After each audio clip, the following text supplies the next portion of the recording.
Fala, galera. Semana 20. 20, né? Semana 20. A gente está voltando aí do recesso de 2 semanas, né? Eu dei uma desaparecida geral e espero que vocês tenham descansado bastante, tenham estudado também, cada um lá com a sua programação, do jeito que está confortável para si mesmo, né? Quando a gente dá sugestões para vocês, a gente tem que sempre lembrar, né? Olha, estuda tal coisa, descansa, faz isso, faz aquilo. São opções que a gente dá para que vocês sintam, né, experimentem o que é importante para vocês. Então, por exemplo, tem gente que tem que ficar um tempo sem estudar. Preciso parar um pouquinho e tal. Tem gente que não, continuou na mesma toada. Então, isso é sempre respeitando a fase que cada um de vocês tem, né? Então, isso é importante de falar. Lembrar que, então, a gente tem um horário extra, de aulas extras, que já foi disponibilizado lá no WhatsApp, no grupo. Eu vou colocar também no Slack, na parte de avisos gerais, tá bom? Peraí, eu não tô me vendo aqui. Agora sim.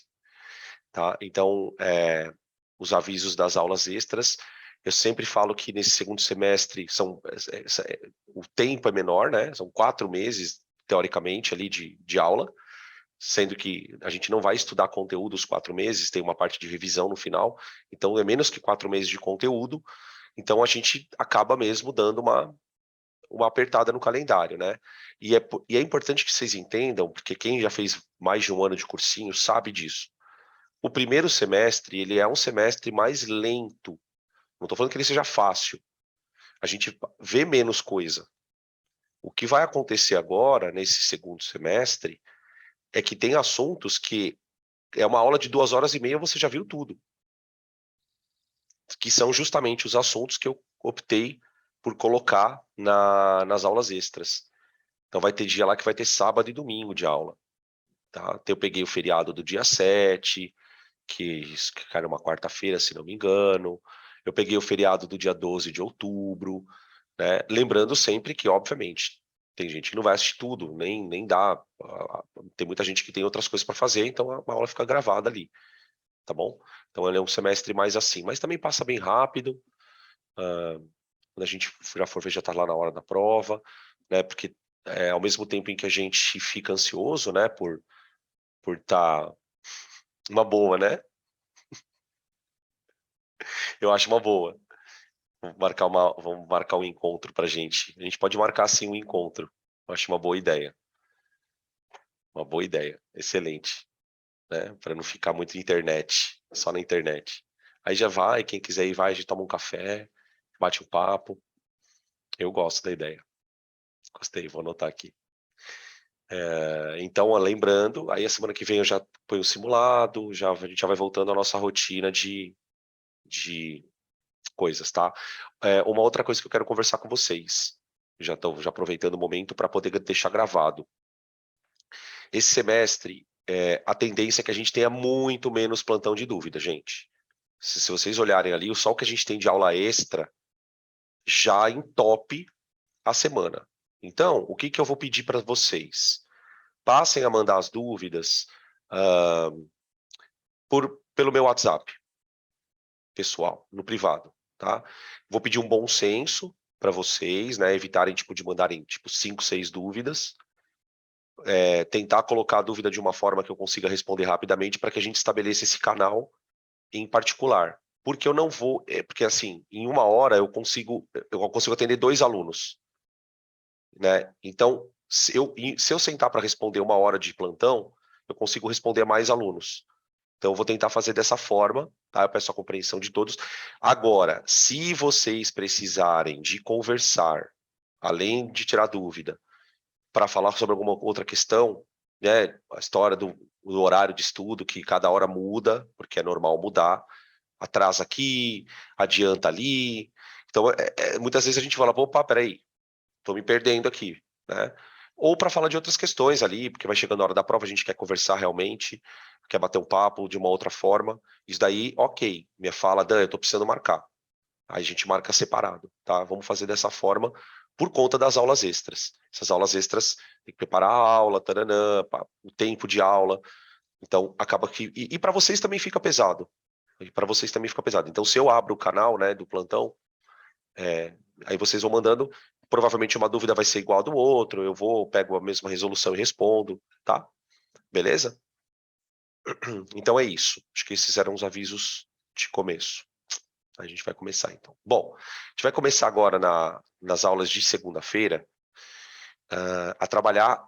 A gente terminou, né, as férias ali, antes do recesso de férias, a gente terminou a parte de estrutura atômica. Quando eu falo estrutura atômica, gente, e molecular, né? Estrutura atômica e molecular.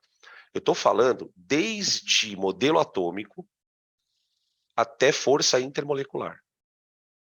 Então a gente viu como que o átomo é organizado, né? Quais são as interações que regem ali a estrutura do átomo, próton, nêutron, elétron. Falamos da configuração eletrônica, falamos de tabela periódica, falamos de ligação iônica, covalente, metálica. Da parte de ligação covalente, a gente falou de geometria molecular, a gente falou de interação molecular, a gente falou de... falou um monte de coisa, né? Tudo que a gente precisava saber de estrutura. Agora o que a gente vai fazer? Pegar tudo isso e aplicar. Então entra a segunda parte da química, que é estudo de composto químico. Composto inorgânico primeiro, e depois composto orgânico. Então agora a gente vai entrar numa outro blocão, tá bom? Beleza? As aulas de terça-feira continuam com a parte de soluções, propriedade coligativa, que ainda tem que falar, e aí vai entrar uma outra partezinha de cálculo, termoquímica, cinética, equilíbrio, que é essa parte mais pesadona ali, tá bom? Então vamos. Para a gente começar a falar de ácido, na verdade eu não posso começar a falar de ácido. Porque eu preciso primeiro falar do modelo, né, da teoria, que traz esse conceito. Tá? A teoria do Arrhenius, ela não é a primeira teoria que não é a primeira forma de classificar, vamos dizer assim, ácido, base e sal. Esse conceito já existia. Só que a ideia dele a gente não vai nem falar aqui, porque era uma ideia meio idiota. Não tem, era uma relação muito mais de propriedade organoléptica, né? Ácido tem sabor azedo, base tem aquele famoso sabor adstringente, né? Que toda vez que a gente vai estudar uma aula de base, o professor fala sobre isso, a gente não aguenta mais ouvir falar disso e nunca aparece em vestibular. Então, vamos falar da teoria de Arrhenius. E aí, quando a gente falar da teoria de Arrhenius, vai surgir o conceito ácido, base e sal. Essa é a ideia. E aí a gente entra também com a parte de óxidos. Óxido não faz parte da teoria de Arrhenius. É uma outra classificação, não tem nada a ver com, mas a gente vai falar sobre ácidos, óxidos. Vamos falar de reação de ácido-base, neutralização total, neutralização parcial, reação de óxidos com ácido, comportamento, caráter ácido-básico. Meu, essa parte do curso ela é muito importante, cara. Ela vai virar uma chave na química. E o que eu quero que vocês entendam? A parte de estrutura vai ser usada toda hora. Eu preciso saber o que é uma ligação polar. Eu preciso saber que existem ligações mais polares do que outras. Eu preciso saber montar a estrutura de composto covalente, saber geometria de composto covalente, saber as interações, para poder explicar tudo que a gente vai fazer agora, tá? E aí depois a gente entra com a orgânica, que é outro monstro, né, de coisas. Então vamos. Seguinte, vamos começar falando por que a teoria chama eletrolítica de Arrhenius. Na verdade, a palavra eletrolítica veio da palavra eletrólito. E eletrólito, a definição está escrita aí na tua frente. É toda substância que na água torna o meio, ou seja, a água, condutora elétrica. A água, ela é um solvente, todo mundo sabe disso, mas a água não é um bom condutor. Vamos começar a escrever uns negócios aqui, vai. Pra gente não ficar só no papo. Então, água não conduz eletricidade.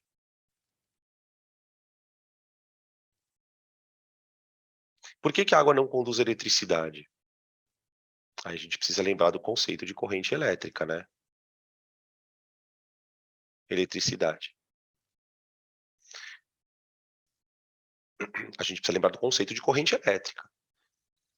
Para que a corrente elétrica flua por um fio, por exemplo, é preciso que dentro do fio você tenha cargas que possam se movimentar. Se você lembrar da aula de ligação metálica, você sabe me explicar por que que metal é bom condutor de corrente elétrica, por causa do mar de elétrons. Lembra do mar de elétrons? Muito bem. Então, se eu tenho um ambiente com cargas, elétrons, que podem se movimentar, essas cargas conduzem energia. A gente vai estudar isso em eletricidade daqui a pouquinho. Quando eu jogo um composto em água, às vezes, esse composto se comporta como se fosse um fio elétrico. Então, aqui eu tenho, ó, a imagenzinha, né, bem famosa. Aqui eu tenho aqui é o seguinte, eu tenho aqui um sistema, uma lâmpada, uma bateria, e aqui eu tenho os dois polos, né, da lâmpada, estão mergulhados na água. Isso aqui é o que eu tenho lá dentro, tá? Isso aqui é o que eu tenho lá dentro. E a lâmpada não está acesa. A lâmpada não está acesa porque a água não está conduzindo energia, tá? Aqui ele fez o seguinte, no item B, na figura B aqui, ó. O que ele fez aqui? Ele pegou sal puro, enfiou os dois polos da pilha, da lâmpada, no sal. E a lâmpada também não acendeu. Olha como é que é o sal. Então, olha aqui. A água, ela tem um monte de partículas livres, mas essas partículas não têm carga. Elas são moléculas. Molécula não tem carga. Então, elas não podem se mexer. Elas não conseguem se mexer do jeito que a corrente elétrica precisa. Aqui eu tenho um monte de carga elétrica no sal, só que essas cargas estão fixas. Elas estão uma presa na outra, então elas não podem se movimentar. Agora, quando eu misturo a água e o sal, aí você tem a figura C. Né? O que a gente percebe na figura C? Você tem as moléculas de água, os íons estão livres por causa da dissociação. A gente já estudou dissociação, você tem que lembrar o que é dissociação, tá bom? Quem não, se vocês não lembrarem, me fala aqui que a gente fala de novo. E aí o que você percebe, ó? O amarelinho, que é o sódio, ele está migrando para o polo negativo, ó. Aqui, ó. Eletrodo negativo. Tá? E o cloro, ele está migrando para o eletrodo positivo. Esse movimento de cargas é o que a gente chama de corrente elétrica. A gente vai estudar bastante isso na física. Mas aqui a gente já tem uma boa ideia do que é corrente elétrica. Corrente elétrica não precisa ser corrente de elétrons, literalmente. A corrente elétrica pode ser proporcionada por íons, cargas cátion, ânion, né? Tá? Beleza? E aí, então, o que o Arrhenius faz? Ele explica por que isso acontece. E na explicação surge o conceito de ácido e base e sal. Tá? Então vamos escrever aqui, ó. Água não conduz eletricidade. Agora, quando eu coloco sal na água, então, ó, se eu pegar NaCl, sólido, e colocar em água, a água quebra a ligação iônica. Lembra da interação íon-dipolo, que a gente falou na aula de forças intermoleculares? Interação íon-dipolo. Então, o sódio e o cloro ficam separadinhos, tá? Então, eu vou passar a chamar essa substância aqui de eletrólito.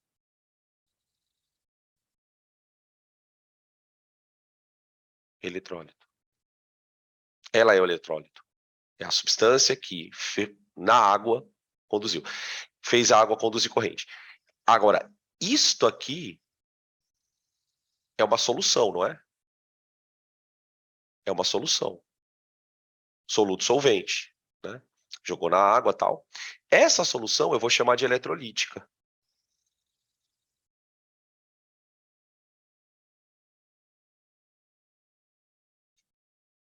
Eu não sei se vocês já ouviram, talvez alguns de vocês já tenham ouvido. O professor de química falar na sala que ácido só é ácido quando está na água. Por exemplo, HCl. O HCl, eu vou falar que ele é um ácido quando ele é colocado em água. Porque ele precisa liberar o íon para ser um ácido. Qualquer coisa só vai ser um ácido ou uma base ou um sal se liberar íon na água. Tá? Então eu tenho a solução com os íons, eu vou chamar de eletrolítica. Tá? Beleza? Quem são os eletrólitos? Ácidos, bases e sais. Tudo bem? Agora tem uma outra coisa importante, ó. Atenção.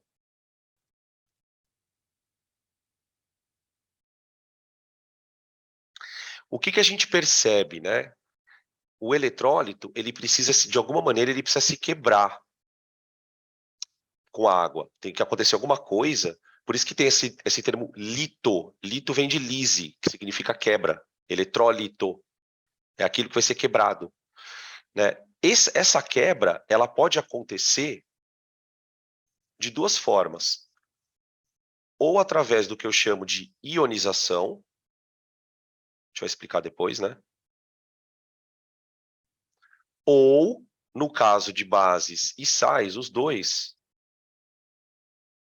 dissociação. Se você já assistiu às outras aulas, você já deve ter ouvido eu falar várias vezes sobre isso. Tá? Agora, tipo, uma coisa que é importante a gente sempre fazer, né? Por isso que eu faço. Às vezes eu estou dando a aula, né? E aí, do nada, eu trago um conceito que aparentemente não tem a ver com a aula. Né? Por exemplo, a gente estava falando de força intermolecular. E eu me lembro que eu falei de dissociação e ionização. Ali naquela ligação covalente. Por quê? Porque é assim que a gente aprende. Você não pode falar da coisa uma vez só e nunca mais usar ela. Você tem que primeiro mostrar para a pessoa, olha, se você souber isso aqui vai ser importante. Então, o que a gente está fazendo aqui, na verdade, é formalizando um conceito que a gente já viu. Ah, professor, eu não lembro. Por isso a gente está vendo várias vezes. Né? E vamos falar sobre isso de novo lá na frente. Até em pH a gente vai voltar a falar disso. Tá? É muito importante que vocês...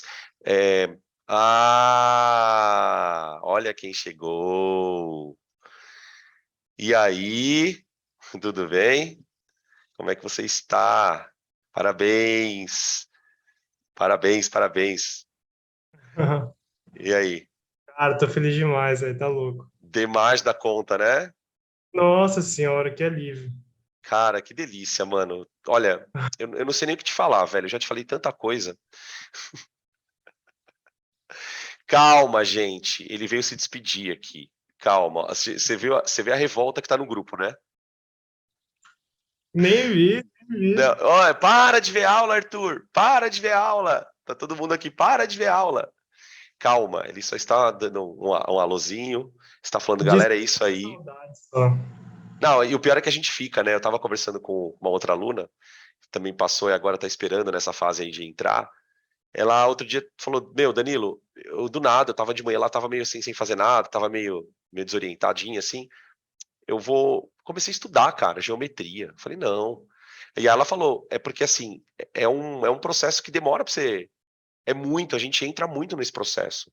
É De, porque para tudo de uma vez, daí fica esquisitão. é muito bizarro, é muito bizarro. Porque de uma hora para outra chega uma notícia que simplesmente vai mudar muita coisa. Então, assim, é normal. Aproveita esse. Quando é que você vai para lá? Tá previsto para daqui um mês, Dan, dia 29 de agosto. Tá, então ainda tem um mesinho ainda. E aí você já começa as Descansa. aulas. Com E que não- certeza, né? A matrícula tá prevista para sexta-feira, mas a aula mesmo dia 29 de agosto já, um mês. Nossa, cara, já começa a aula. Já Isso começa. Daí tá. acaba 27 de dezembro o semestre. Ah, agosto, basicamente é setembro, outubro, novembro, dezembro. Aham, Entendi. aham. É Isso. isso aí, meu amigo. Vai mudar tudo agora, mas que bom. Eu tô muito feliz. Depois eu quero conversar com você uns negócios no Whats, Beleza, tá? beleza. Eu te mando Depois a gente. mensagem. Tá, beleza. Então. Manda um abraço para sua mãe. Se você quiser ficar vendo a aula aí, pode ficar à vontade aí, tá? A sala é sua. Pode ficar aí de boa. Vamos lá. Manda um beijão para ela aí, tá? Ai, gente. Deixa eu só te perguntar um negócio. Você já saiu já ou não? Peraí, você... Não, Não? pode falar. Quantos anos de cursinho você fez? 4 anos e meio, com Quatro e metade meio. desse ano. É, Ah, beleza. Tá, só e meio. para deixar registrado nos autos, tá? Porque uma coisa que eu gosto muito de falar é que para cada um tem um tempo. Para cada um tem um tempo. E é importante que a gente olhe para isso sem julgamento. Tipo assim, né? Não julgar a pessoa. O pior não é nem você julgar a pessoa, é você se julgar. Por que fulano passou do terceiro, eu tenho que passar? E os julgamentos, eles muitas vezes são muito depreciativos, né? Então, assim, por que fulano... Pior que eu nem sei se é 4 anos e meio, acho que é um pouco mais. Eu acabei É, em 2017, eu acabei. tudo bem. 4 anos e meio, Então, 5 anos. Outro dia você estava falando com a Elvira. A Elvira também ficou um tempão no cursinho. Né? E quando a gente vê isso, muitas vezes a gente fala assim, nossa, cara, 5 anos, 4 anos. Eu gostaria de falar duas coisas sobre isso. Se você olha para isso e pensa assim, puta, 4 anos, 5 anos, faça uma outra pergunta. O quanto eu quero ser médico? O quanto? Né? Porque uma coisa é você querer ser médico por externo, né? Porque o médico, ele é uma profissão que, tipo, a gente valoriza muito, por quê? Porque a gente sabe o quanto a pessoa tem que se dedicar a isso, né? Mas e o interno? Ele tem que estar sempre mobilizado, porque quando você for médico, essa mobilização ela vai ser constante na sua vida. O médico, a medicina é uma profissão que, dependendo do que você for fazer, você vai ter um desgaste físico, né? O médico tem que dar plantão, né? Muitas vezes os plantões são plantões muito mais complicados, você acaba trocando o dia pela noite, isso para a saúde é um negócio. Então tem muita coisa envolvida, gente. E quando a gente olha para esse lugar, né, de olhar para tudo isso, a gente entende a grandeza da coisa. E aí você começa a olhar para 4 anos e fala, não, beleza. Depois eu tenho 6, depois eu vou ter mais uns 4 ou 5 de residência, depois... É assim, são ciclos. Ciclos. Não dá pra gente, muitas vezes, querer resolver a coisa em 6 meses, um ano. Não dá, não dá. É muito importante a gente sempre colocar isso. Por quê? Porque essa época de ano é uma época em que a gente começa a ficar com o pensamento lá no mental ali. Cheio de perguntas, vai dar certo? Meu Deus, e agora? Será que eu tô estudando? Será que tá dando tudo certo? Mano, vamos devagar. Pega esse mental aí, acalma ele, olha para esse pensamento e fala assim para ele: olha, pensamento, eu estou te vendo aqui, eu sei que você está aqui, mas agora eu preciso que você saia um pouquinho daqui. Eu preciso ter concentração. E é uma coisa muito assim, quem já passou por isso sabe. Você precisa ter força interior para fazer, cara. Não é um negócio que você vai levantar de manhã, no automático, e vai fazer. Não rola. Você tem que estar muito centrado, centrada. Vocês têm que estar muito assim. Então, é muito importante que vocês sempre reflitam sobre isso. Olha, são ciclos.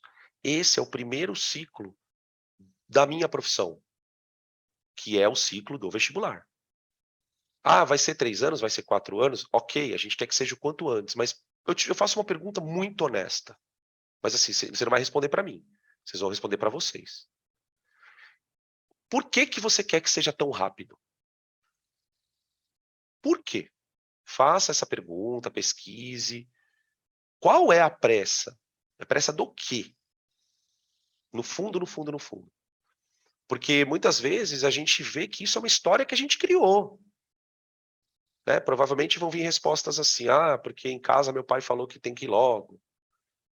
Ah, tá, mas e se não for? E se não for? Uma coisa é o que os pais da gente, nós queremos, né? Nós, porque também a gente não quer ficar 10 anos no cursinho, óbvio. Apesar de que eu tenho um amigo que ficou 10 anos, tá? Tem um colega de profissão, né, que na verdade começou comigo, mas entrou em medicina, foi dando plantão de dúvida, foram 9 anos, tá? Só para deixar isso um parênteses aqui. Hoje ele é médico, tem a minha idade, tá super feliz, está trabalhando no Hospital das Clínicas. Tá? Então, só para deixar muito claro isso. Por que eu tô com tanta pressa? É meu ego?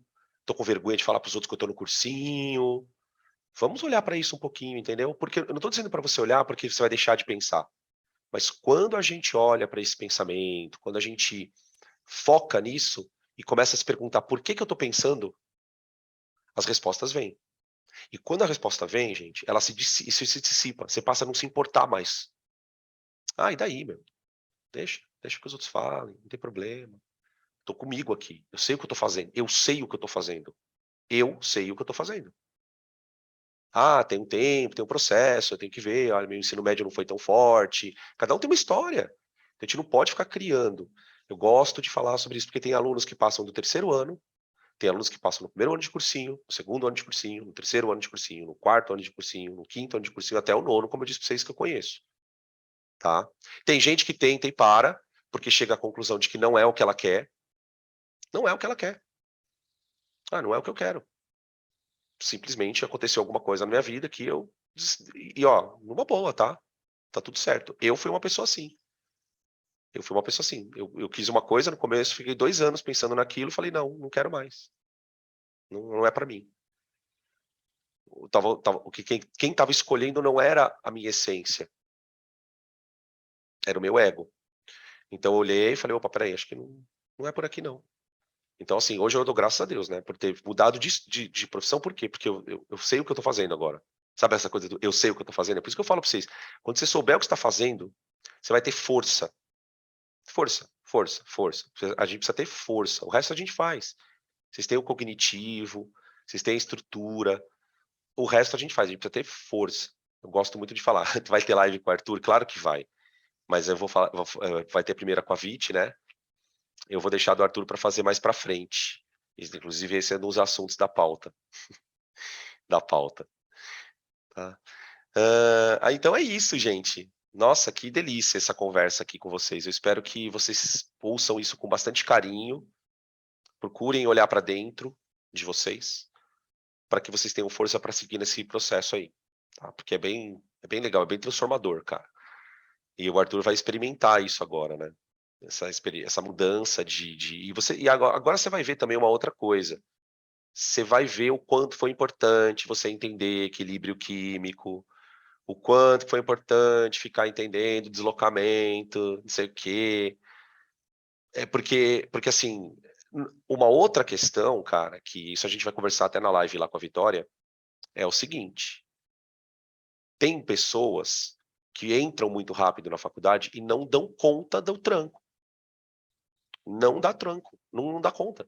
Porque ainda mais nesse modelo novo de ensino superior, né, que é baseado no PBL, o aluno ele tem que aprender a estudar sozinho. Ele não, e é muito complicado quando você vem com aquela cultura da apostila, né, que você não tem autonomia para olhar na internet, procurar um conteúdo a mais, procurar num canal do YouTube, procurar um Instagram de uma pessoa que manja desse assunto. Se você não tem esse jogo de cintura, você não consegue consultar um livro.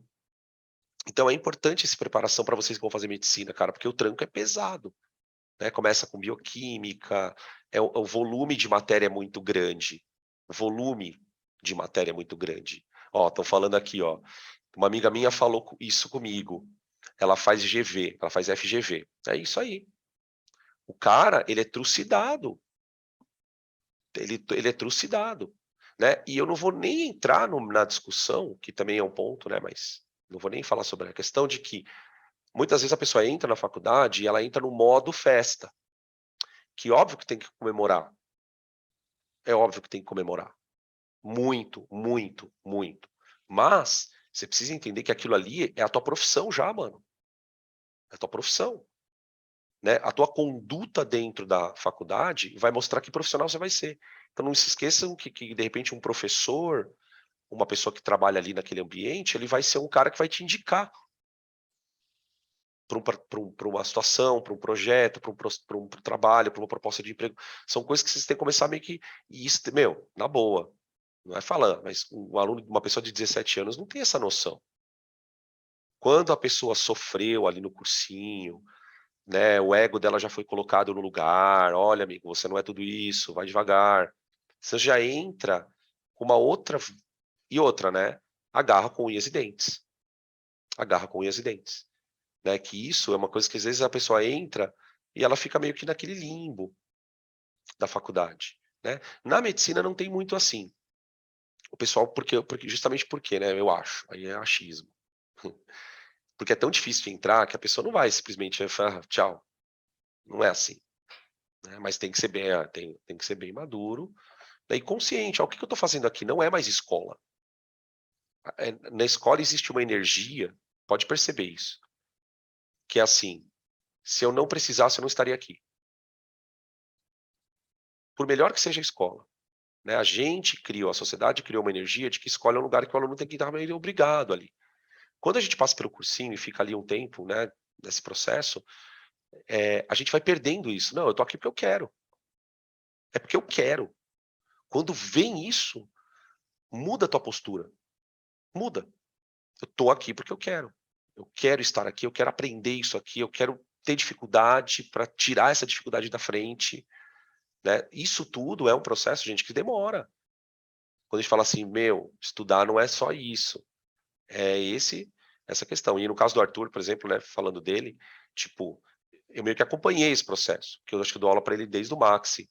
Eu acho que ele é dos Maxi, né? Que eu dou aula pra você. Não me lembro agora. Se eu peguei o terceiro ano lá, depois do cursinho, não me lembro, mas, meu, e aí você vai vendo a pessoa fazer isso. Você vai vendo a pessoa construir aquilo. Segundo ano, né? Entendeu? Segundo ano. É isso aí, gente. Que bom. Então é isso. Eu vou até essa partezinha que eu vou dar uma editada nela, porque ficou meio no meio da aula. Mas tudo bem. Depois eu edito ela. Que bom te ver aqui, viu? Sucesso pra você. Um grande beijo no teu coração. Me espera aí que eu te procuro aí pra gente poder bater um papo. E, meu, cai de cabeça. Agora é só cair de cabeça. Você já sabe, já tem a grade horária do primeiro semestre? Já conseguiu ter acesso a isso? Ah, legal. O que que tem lá para nós? O que que tem para nós lá? Tem bioquímica já? Bioquímica é meio chatinho. Tá, beleza. Não, tá bom. Eu vou continuar a aula aqui, tá? Depois você me fala. Então é isso, gente. Vamos voltar aqui na nossa discussão dos eletrólitos. Então, dissociar e ionizar são o que eles têm em comum?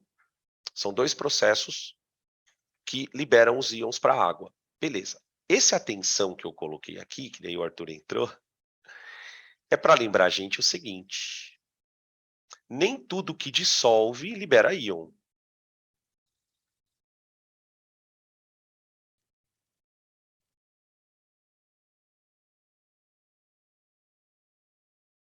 Libera íon. Né? A gente vai citar casos que, né, a gente sempre acaba citando os mesmos, que é o caso da glicose, por exemplo. Né? A glicose é um composto orgânico. Tá? Quando eu ponho ele na água, ele vira. Espera aí, deixa eu fazer de outro jeito que esse aqui é melhor. Esse aqui é meio chato. Eu vou fazer com a sacarose. Sacarose, gente, C12H22O11. Ela é um disacarídeo, né? Vocês veem isso bastante na aula de biologia lá. Quando a gente põe a sacarose em água, acontece uma reação de hidrólise. Então, a água reage com a sacarose. Tá? A gente, olhando, né, fora no copo, parece que ela está dissolvendo.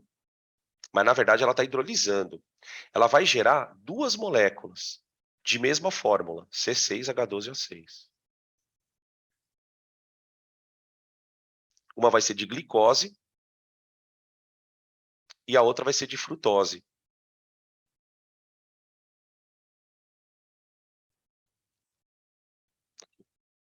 Tá? Isso é uma dissociação? Não. Ah, mas não quebrou a molécula, Dan? Quebrou. Mas dissociação eu só uso para composto iônico, gente.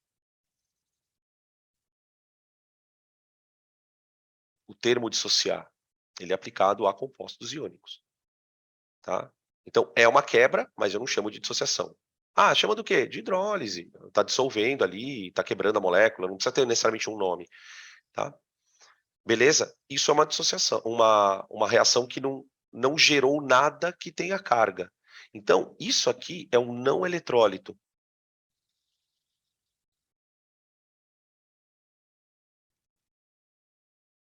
Não eletrólito. E a solução aqui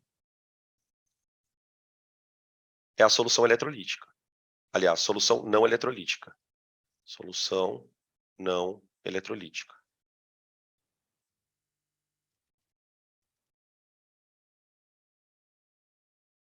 tá bom? Beleza? Tá. Álcool, né? Álcool dissolve na água, mas ele não dissocia, não ioniza, tá? Então, o que eu preciso guardar para o vestibular sobre isso? Quem dissocia, quem ioniza, são os eletrólitos, tá? Aí a gente vai falar em detalhes da diferença dos dois, dissociar e ionizar. Quem são esses compostos? Ácidos, bases e sais.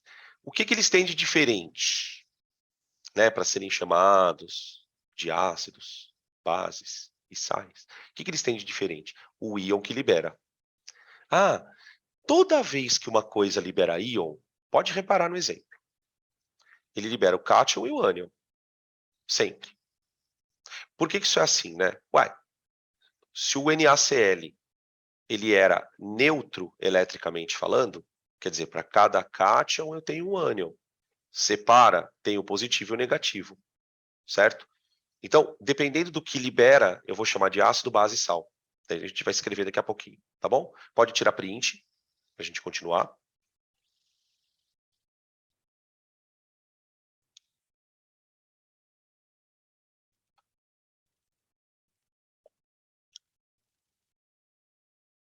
Bom.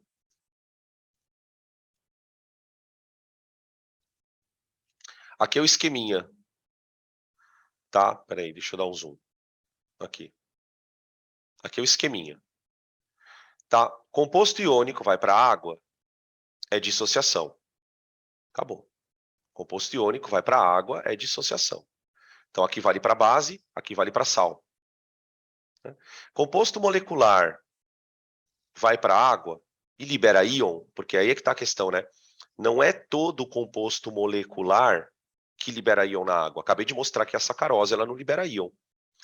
Quem são os compostos? Eu vou exemplificar para vocês, tá? Esses compostos, quando vão liberar os íons, aí você chama de ionização, tá? Todo ácido ioniza. Repito, todo ácido ioniza. Agora, para base, a história é outra. Por quê? Você tem base iônica. Base iônica vai dissociar. Tá? Se a base for molecular, puta, mas que base molecular, Danilo? Quem lembrar de orgânica, pode citar um exemplo de uma base lá da orgânica. Composto que é base da orgânica. Se quem quiser lembrar e tiver a vontade de falar, cita aí, tá bom? Então, composto molecular, na água, vai ionizar. Tá? Então, tem base que dissocia. Olha lá, já responderam aqui. Aminas. Aminas. Então, aí falaram o hidróxido de amônio. Só que o hidróxido de amônio é inorgânico, né? Ele é inorgânico, tá? Mas é uma base também. Tem até uma história sobre hidróxido. Ó, olha que fizeram uma pergunta boa aqui. Então, professor, peraí. Então, quer dizer que todo ácido é molécula? Sim, sim. Todo ácido é molécula. Todo ácido é molécula. Se você lembrar da aula, não sei se você chegou a assistir já essa aula, mas enfim. Na aula de ligação covalente, quando a gente foi desenhar moléculas, eu desenhei um monte de ácido. A gente vai fazer isso de novo. Tá? Agora, base, você tem molécula e tem base composto iônico. Né? Base composto iônico, famosa, NaOH. NaOH é uma base famosa. CaOH2, hidróxido de cálcio, tá bom? Beleza. Bom, tá. Bom, vamos falar um pouquinho de cada caso, né? Tipo, vamos falar um pouquinho da dissociação, vamos falar um pouquinho da ionização. Aqui eu não vou escrever nada, tá? Nesse slide. Se vocês quiserem, depois eu volto aqui. Tá aqui. Gente, dissociação, mais uma vez, né? Processo físico, ó, processo físico. Processo físico. Peraí. Ou seja, não tem reação química. Então, o que a gente tem aqui, ó, no slide? Peraí. Ó. Aqui está o sal sólido, ó. E aqui os íons solvatados, ó. Ele está mostrando aqui, ó. Aqui está mais certinho. Tá? Essa interação aqui é aquela interação que a gente chamou lá de íon dipolo. Tá? Se eu tirar a água daqui, o sal volta a cristalizar. Então, isso aqui é o cristal, ó. Então, quando a gente fala na parte de soluções, né, que a gente está estudando em paralelo na outra aula da semana. Ah, tal sal cristalizou, tal sal precipitou. O que a gente está falando? Que o sal voltou a assumir a forma de cristal porque você tirou água. Você tirou água, tá bom? Beleza? A gente pode citar aqui 2 exemplos, né? Vamos pegar um sal e uma base. No caso da base, bom, no caso do sal, vamos pegar o CaCl2. Vamos pegar o cloreto de cálcio, né? Então, agora imagina um sal, um cristal, né? Que tem um monte de cálcio e cloreto na proporção de 1:2, tá? Põe na água, quebra a ligação, o cátion é liberado, por isso que aqui que é importante você lembrar as cargas, tá? Mais 2 cloretos. Pronto. Olha lá, dissociei o sal. Pronto. Tá? Agora, com a base, vamos pegar uma base aqui, vai. Hidróxido de cálcio mesmo. Hidróxido de cálcio. Sólido. Vou colocar em água. Então, você tem cálcio 2 mais 2OH-. É assim que a gente representa. Tá? O que a gente percebe, né, que é importante falar? A água, ela fica colocada em cima da seta. Né? A gente está dizendo isso por quê? Porque a água, ela é só o meio onde a reação está acontecendo. Ela não é um reagente. Tanto é que quando a gente for ter aula de equilíbrio, lá na frente, a gente vai descobrir que esse processo ele é reversível. Ou seja, setinha branca, dissociação. Setinha amarela, precipitação. Tudo vai depender do quanto tem de água na solução. Se eu ponho mais água, o equilíbrio desloca para dissolver mais. Então começa a acontecer a setinha branca. Se eu tiro água, começa a acontecer a setinha amarela. Começa a formar corpo de fundo. Então você tem que olhar para isso com essa perspectiva, tá? E muitas vezes, uma das coisas que quando eu dou aula de química na escola, assim, tipo, eu sempre faço. Eu tento começar essa aula falando de equilíbrio sem o aluno saber que isso é equilíbrio. Você não precisa saber que isso é equilíbrio. Você só fala, olha, acontece dos dois lados. Pronto, a pessoa entende. Porque quando você percebe isso, você entende o que é formar corpo de fundo. O corpo de fundo ele forma quando a reação amarela está acontecendo. Muito intensamente. Tá? Dissolução do corpo de fundo é a setinha branca. Tá? A setinha branca acontece quando você põe água. A setinha amarela acontece quando você tira a água. Tá bom?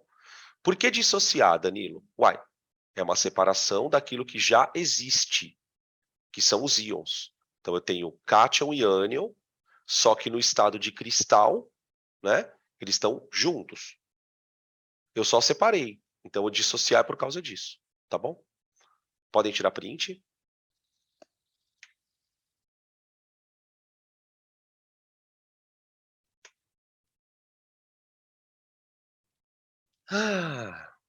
Dá uma respirada aqui. É bom dar uma respirada de vez em quando. Vocês fazem isso de vez em quando? É bom, viu? Quando vocês estiverem tendo aula e tá meio pesada a aula, é muita coisa, você para. Faz assim, ó. Dá uma soltada na energia. Bom, vamos lá. Já respiramos. Dissociação já foi. Agora, vamos ionizar. Ionização. Ionização. Processo químico de formação de íons. Formação. Ou seja, não existia, agora existe. Agora existe. Opa. Aqui. Vamos pegar 2 casos. Um caso de um ácido e depois um caso de uma base. Para a gente fugir do HCl, né, pelo amor de Deus, o HCl não, Danilo. Vamos sair da nossa zona de conforto. Vamos pegar o ácido sulfúrico, tá? Por que eu quero pegar o ácido sulfúrico?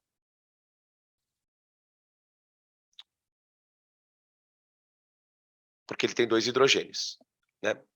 Se vocês lembrarem da aula de geometria molecular, a geometria do ácido sulfúrico ela é a seguinte, ó. Aqui, aqui, aqui faz uma dativa e outra dativa. O enxofre fazendo 4 ligações. Tá? O que acontece? Essa ligação aqui, ó,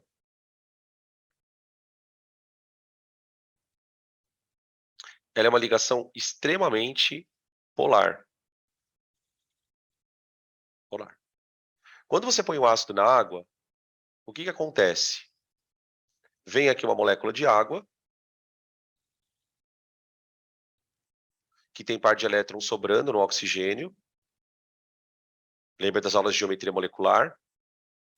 E ela sequestra o H+ do ácido. Ela sequestra. Como o meu ácido tem 2 hidrogênios, eu vou precisar de outra água aqui, ó. Ó. Vou precisar de outra água. Ela vai sequestrar aqui também. Tá? E aí o que acontece? Cada molécula de água se transforma num H3O+. Aqui. E aqui. Tá vendo? Beleza? Só que acontece o seguinte, como essa ligação aqui é polar, ó, essa ligação é polar, na hora que o hidrogênio sai daqui, ele sai sem o elétron, tá vendo? Ó? Ele perde o elétron pro O. Por isso que ele sai na forma de H+. Então você está produzindo um íon. Só que é um íon que não existia, na verdade. O H3O+ é um íon, né? Mas aqui você não tinha uma ligação iônica, ó. Nessa região você não tinha ligação iônica. Então você está gerando um íon, por isso ionizar. Tá? E aí o que acontece? O ácido, ele fica na forma de um ânion. Por quê? Ó? Você tem o enxofre aqui, com as dativas, né? E aqui, ó, o oxigênio fica com o elétron sobrando.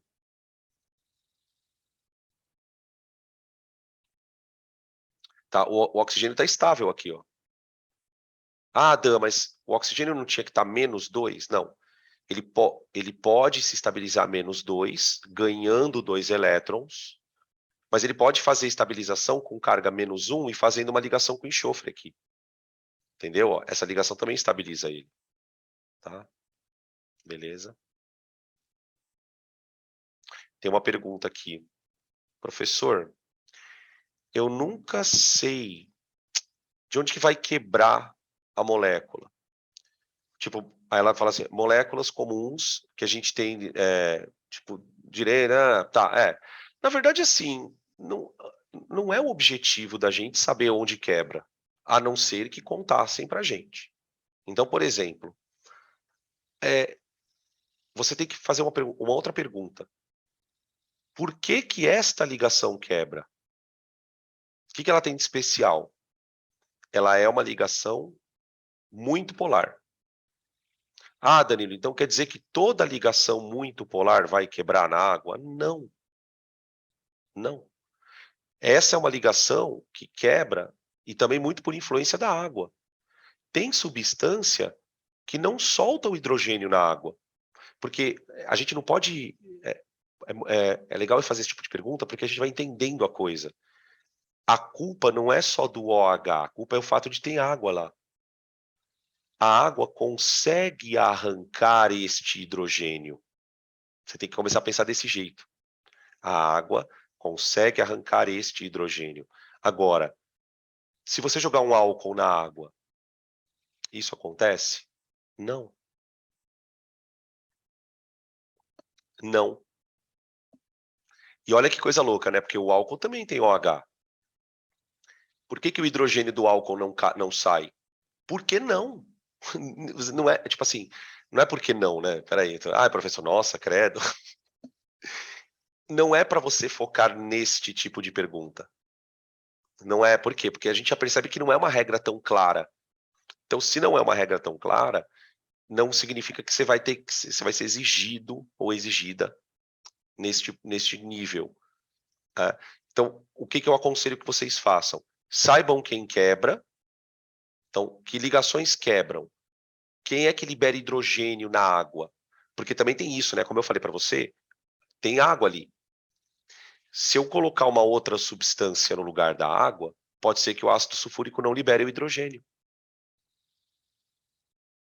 É isso que a coisa é um pouco mais profunda. Por isso que não precisa se preocupar com essa coisa de puta, onde quebra, onde não quebra. Você tem que saber os casos importantes. A gente vai falar aqui no ácido, vai falar na base e vai falar no sal. Né? Onde quebra. Né? No caso do sal, eu posso até te adiantar uma coisa aqui, ó. Deixa eu voltar. Ó. Onde quebra no sal? Na ligação iônica. E onde é a ligação iônica? É no cation-ânion. Agora, na base, por exemplo, já tem uma coisa que muito aluno dá uma enroscada. Fala, peraí, mas Danilo, por que que quando eu ponho a base na água, o OH mantém? Por que que ele mantém? A gente vai explicar na aula de bases. Por que que ele mantém? Então, aquele não quebra na água, tá vendo? É um negócio muito doido isso. Enfim. Vamos pegar um outro exemplo de ionização? Ó, uma outra coisa que eu queria comentar. Percebeu que eu não escrevi a água aqui? Eu até posso escrever água aqui, não é proibido. Mas a água, ela é um reagente.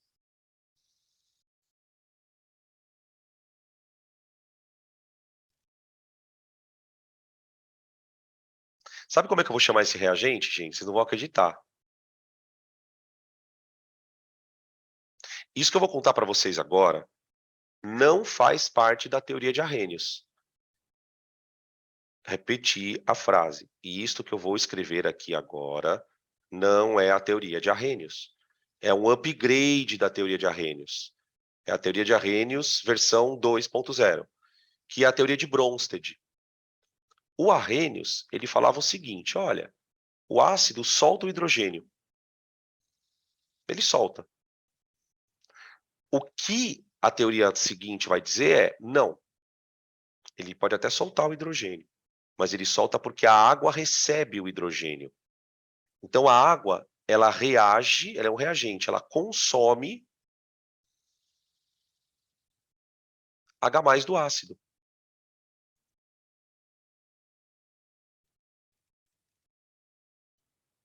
Tá? Isso aqui é a teoria de Bronsted. Eu vou escrever o nome dela aqui, até para depois, se quiserem procurar mais alguma coisa. Teoria de Bronsted-Lowry. A gente vai falar sobre ela várias vezes aqui, quando for estudar pH, por exemplo. É uma teoria que enxerga o ácido e a base de um jeito mais legal. Tá? Mas por que eu estou contando tudo isso, né, também? Para que você entenda que dissociar é um processo mais simples. Porque é só quebrar o que já existe. A ionização, não. A ionização precisa de um reagente ali. Tá? Agora, vamos citar um exemplo de uma base? Eu vou citar o exemplo da amônia. Amônia. Quem assistiu àquela aula que eu falei, vai relembrar o exemplo. Vai relembrar.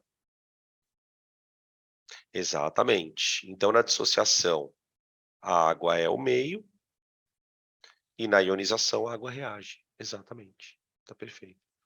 Tá? Embora ela também seja o meio, né, na ionização. Tá? Amônia, olha só. Eu não vou pegar amônia, não. Quem assistiu aquela aula vai lembrar. Eu já perdi a graça. Eu vou pegar uma amina. Aminas. Vamos pegar uma amina famosa aqui, ó. Famosa porque, tipo, a gente sempre põe na aula de nomenclatura ela. Metilamina. Metilamina, tá? É um composto orgânico, tá? Não é tão solúvel na água quanto o álcool, por exemplo, mas ele, quando colocado em água, olha o que acontece com ele. Tá lá a água, né? HOH. Aí olha o que acontece aqui, gente. Ao invés da água arrancar o hidrogênio da amina, quem faz isso é o contrário. O nitrogênio tem um par de elétron na camada de valência, sobrando. Né? Ele tem 5 elétrons ali, está fazendo 3 ligações, e está sobrando um par de elétron. Ele arranca o hidrogênio da água, e aí o que acontece? A amina vira um cátion, vira um NH3 com uma carga a mais, porque tem uma ligação dativa, né? A gente pode até desenhar a estrutura que daí fica mais fácil de vocês entenderem. Ó, assim, ó. Uma ligação H normal, né? Aqui, a outra aqui, e aqui uma dativa, ó. Ó. É o cátion. E a água, ela fica que nem o sulfato aqui, ó. Ela vira negativinha. Ó. Olha lá. São duas ionizações, né? Uma liberando H+, então é a ionização de um ácido, e uma outra liberando OH-. Tá? Nesse caso, o sequestrador de H+, era a amina, na segunda reação. Na primeira reação, o sequestrador de H+. Então, percebe como é difícil a coisa? Por isso que eu falo, não dá para a gente ficar... o vestibular não vai querer que vocês expliquem, prevejam, perdão, que ligação vai quebrar. Você tem que saber ponto a ponto.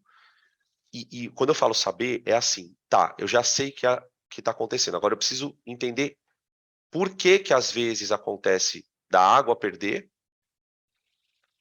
e da água ganhar. A gente vai explicar isso na parte de equilíbrio, não dá para explicar isso aqui agora, tá bom? Beleza? Podem tirar print desse slide.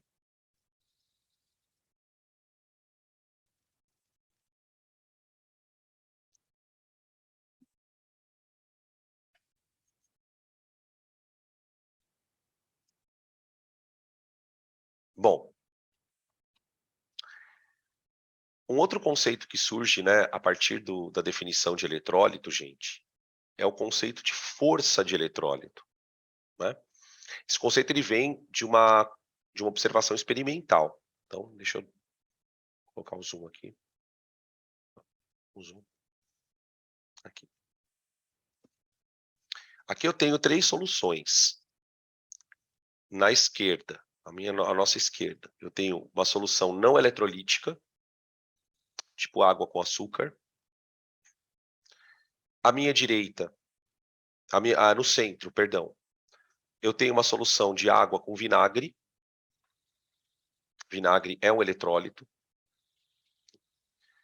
E eu tenho aqui uma solução de água com NaCl, cloreto de sódio, que é um eletrólito forte. Então, o que a gente percebe? Você tem o não eletrólito e um eletrólito mais eficiente e um eletrólito menos eficiente. Por que eu estou dizendo eficiente? Porque o conceito eletrólito foi dado porque o cara conduz corrente elétrica.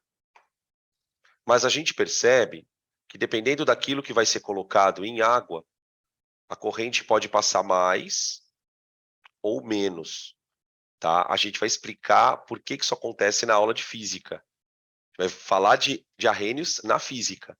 Por que um eletrólito é forte? O que significa isso na física? Tá? É bem legal essa aula, cara. Eu acho ela bem louca. Bom, enfim. Então, a gente vai trazer aqui um outro conceito, que é a força de um eletrólito. Então, vamos escrever aqui. Cara, esse conceito ele é muito importante. Vocês não têm noção. Se você manjar isso aqui, a aula de hidrólise salina, a aula de pH, você vai deitar. Vocês vão deitar. Equilíbrio ácido-base, pKa, pKb. Enfim, força é a capacidade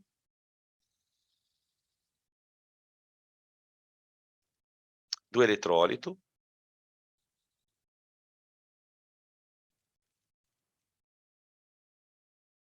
em conduzir corrente.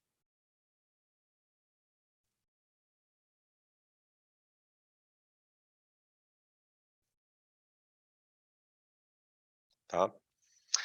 Isso é a ideia, né? Tipo, o conceito de força. Tá? Como é que a gente mede esse conceito de força? Né? Você vai medir a partir de duas grandezas. Tá? A primeira que a gente vai falar mais hoje é chamada de grau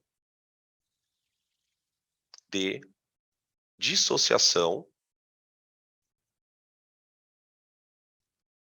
No caso de, por exemplo, sal, né, que dissocia, tal, não sei o quê, ou ionização, no caso de quem ioniza.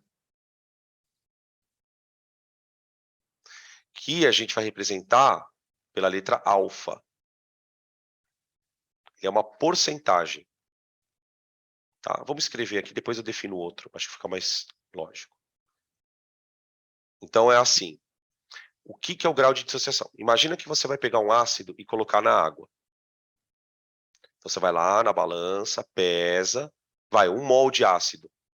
Pega lá a massa molar do ácido, né? Vai lá, pesa na balança a massa molar, você está pegando 1 mol de ácido. E joga na água. O que o Arrhenius propõe? Que quando você joga um ácido na água, não são todas as moléculas que vão quebrar. Não são todas. Tem ácido que quebra 5% das moléculas, tem ácido que quebra 30%, tem ácido que quebra 99%, mas 100% mesmo não. A gente até muitas vezes, ele ioniza tanto que a gente fala, é 100%, mas a rigor não é. Então, o que é o grau de dissociação e ionização? É a porcentagem de partículas,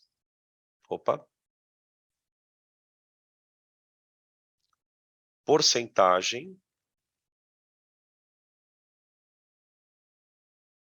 de partículas do eletrólito, né?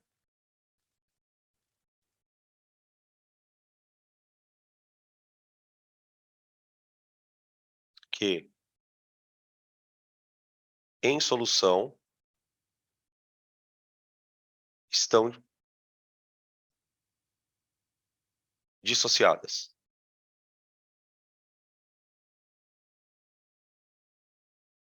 Beleza?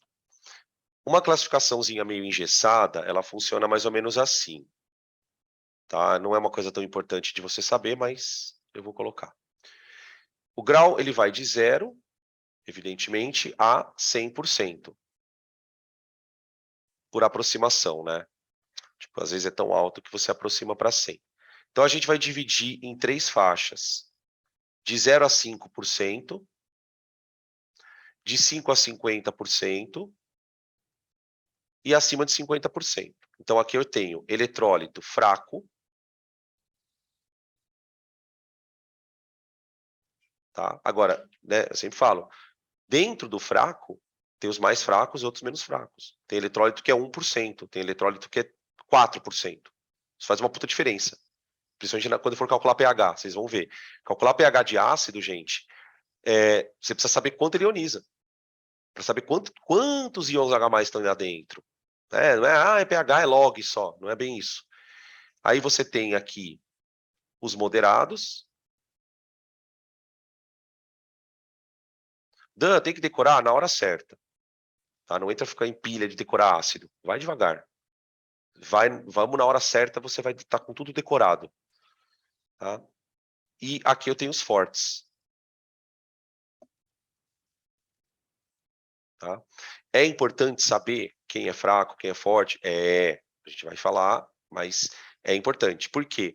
Porque tem problemas, quando a gente chegar lá em equilíbrio químico, por exemplo, vai ter problema, gente, que se o eletrólito for forte, você resolve de um jeito. Se o eletrólito for fraco, você resolve de um jeito totalmente diferente. o procedimento de resolver a questão. Então, é importante saber, tá? Na hora certa, mas é importante. Então, uma das maneiras de você determinar se o eletrólito é forte ou fraco é medindo ou calculando esse grau de ionização. Então, isso pode ser medido no laboratório, tá? Então, e aí qual que é a relação, né, com o que a gente estava falando no slide anterior? Por que o eletrólito forte faz a lâmpada acender mais? Alguém poderia me explicar? Por que o eletrólito forte faz a lâmpada ter um brilho mais intenso?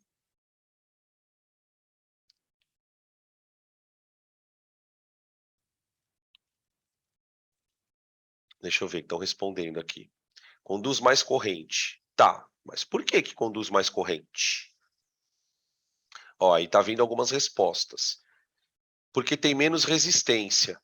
Verdade, tem menos resistência, passa mais corrente, passa mais energia. Legal. Outra resposta que veio, que também é isso. Porque ele tem mais íons. Isso. Né? Ele tem mais íons livres. De cada 100 moléculas de eletrólito forte, sei lá, 90 estão livres, quebradas. Quando o eletrólito é fraco, tipo, por exemplo, sulfato de cálcio, hidróxido de alumínio, tem poucas partículas para conduzir energia. Então a energia não consegue passar tanto. Daí o eletrólito não deixa a lâmpada acender muito. Maior liberação de íons, libera mais íons. É isso aí, é isso aí. Boa, boa. Tá, é isso aí. Maravilha. Tá bom? Aí eu vou escrever aqui, só para deixar registrado no slide, a gente não vai entrar muito nessa discussão hoje, como eu falei para vocês. Uma outra maneira de você saber se um eletrólito é forte ou não é a análise da constante de equilíbrio. Eu vou deixar registrado isso, por quê? Porque quando a gente estiver num dos últimos assuntos do ano, eu vou falar para vocês, lembra daquela aula que eu falei da constante de equilíbrio? Era disso. Né? Do que eu estou falando aqui para quem já sabe mais ou menos do assunto? Estou falando de Ka, constante de acidez, Kb, constante de basicidade, e Kps, constante de solubilidade. É muito importante que vocês saibam que quando vocês estão estudando aquilo, vocês estão estudando isso também. Não só isso, né? Porque quando você aprende Ka, Kb, você vai usar esse conceito para muito mais coisas do que só para o HCl, tá? Beleza?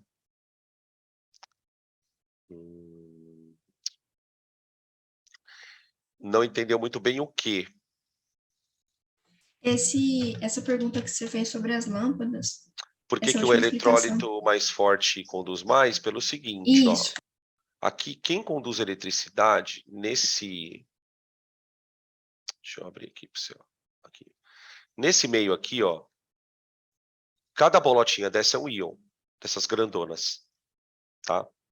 E são essas bolotinhas que levam a energia de um lado para o outro, para a lâmpada acender. Lembra que tinha um outro slide que os íons estavam se mexendo, cada um para um lado? Então, tipo, eles são os carregadores de energia, os íons. Se eu tenho muito íon, tem muito carregador de energia. A energia flui mais, a lâmpada acende mais. Se lá dentro tem um cara que não ioniza muito, tipo, ele não consegue liberar os íons, né? Aí uma coisa importante também, né? Deixa eu acrescentar.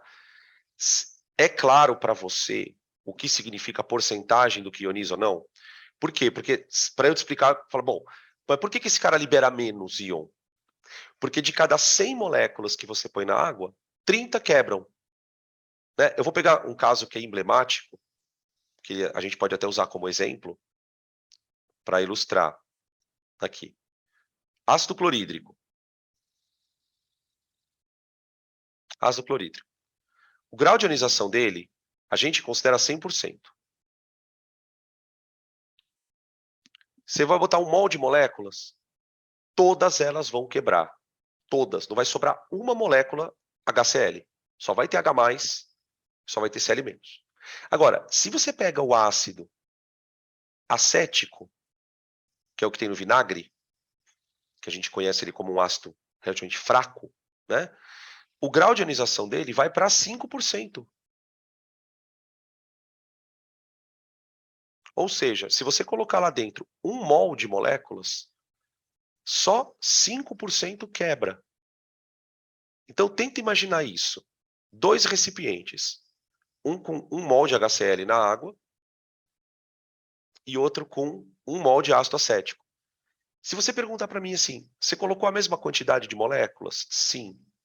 Mas lá dentro, onde tem mais íon quebrado? No HCl. Então, aqui, por exemplo, ó, você vai ter um monte de H+, e Cl-, para levar energia de um lado para o outro. Aqui você vai ter um H+, e um Cl-. Um íon positivo e um íon negativo. Né? Um acetato e um H+. Então, como tem mais partículas dissociadas, esse cara conduz melhor. Tá? Por isso que eu falo, olha, tipo, quanto maior o grau de ionização, mais forte é o negócio. Tá? Agora, a constante de equilíbrio não entra muito nessa discussão, esquece a constante. Eu só coloquei lá registrado aqui, porque para falar da constante de equilíbrio tem uma outra pegada. Tem uma outra pergunta aqui. Qualquer coisa você pergunta de novo, tá? Pode mandar aqui. Eu tô lendo Deu as para outras. entender. Obrigada. Tá. Eu poderia falar, então, que quanto mais partículas dissociadas eu tiver, mais acesa. Grosso modo, sim. Mais acesa vai estar a lâmpada? Grosso modo, sim. Eu só trocaria um pouco a expressão, porque eu também não falei isso. Quanto maior a concentração de partículas dissociadas, né? Porque está dissolvido na água. Então, assim, quanto maior a concentração de íons, porque, por exemplo, eu posso ter um ácido que tecnicamente é mais fraco e ele pode estar com mais partículas dissolvidas, ionizadas, porque tem mais ácido ali, tá? Então, quanto maior a concentração. Beleza. Uhum. Podem tirar print, por favor.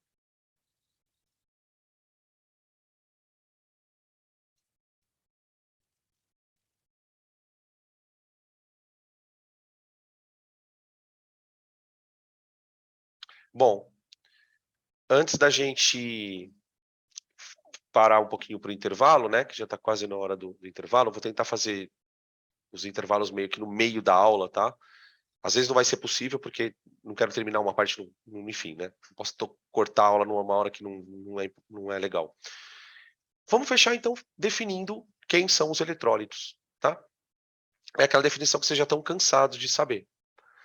Para classificação de eletrólito, gente, a gente vai fazer a seguinte pergunta. O que ele libera na água? Dependendo da tua resposta, você vai classificar em ácido, base e sal. Certo? Então, vamos lá. Ácidos são eletrólitos que, em água, liberam cátions, né, a parte positiva, né? Exclusivamente do tipo H+.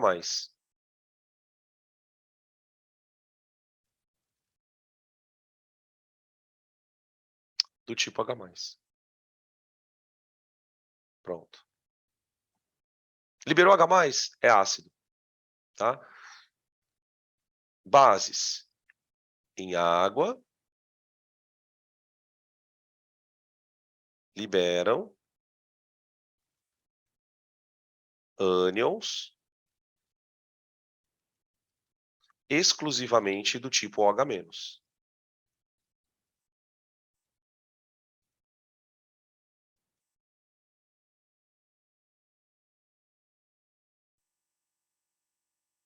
Não importa como esse íon foi gerado. Foi por dissociação, foi por ionização, não importa. Né? Que é aquela coisa que eu estava discutindo com vocês no começo da aula. Tipo, tem base que dissocia e tem base que ioniza. Não importa como ele veio. Por que é base? Porque libera o H. Tá? E os sais? Os sais são os outros eletrólitos. Ou seja, aqueles que liberam em água, né? Eles vão liberar cátions diferentes de H+, então não entra na classificação de ácido, né? Que tipo de cátion um sal pode liberar na água? Ah, puta, Na+, lítio+, cálcio, alumínio, todos aqueles cátions que a gente viu na aula de ligação iônica, lembra? Ferro 2, ferro 3. Pode ficar aqui até amanhã. Aí. E também em água, ânions diferentes de OH-. Aí a gente tem também uma sacola, né, de ânions, né? Cloreto, sulfato, carbonato, nitrato, fosfato. Então, a gente vai voltar a falar deles. A gente já falou sobre isso na aula de ligação iônica. Tá bom? Beleza? Os óxidos, gente, eu não vou nem definir nada aqui, porque vai ter uma aula específica lá para eles, e como eles não se encaixam na teoria do Arrhenius, não tem por que ficar falando deles agora. Né? Vou ficar poupar tempo aqui. Tá bom? Beleza? Perguntas aqui, a gente vai... Vamos fazer um stop aqui de 15 minutinhos, para nós aí voltarmos para a última parte da aula. Tá? Aí, essa primeira parte, né, encerrando aqui, ela fala da teoria de Arrhenius. Então, o que eu tenho que saber? O que é eletrólito, o que é dissociar, o que é ionizar e o que é força. Ponto. E o que é ácido, base e sal. Agora, a gente vai mergulhar no estudo específico de cada uma das funções. Então, a segunda parte aqui dessa aula vai vir toda a parte de ácido, nomenclatura, enfim, tá bom? Beleza? Então é isso, eu vou parar aqui a gravação, aí na volta a gente retoma, tá bom?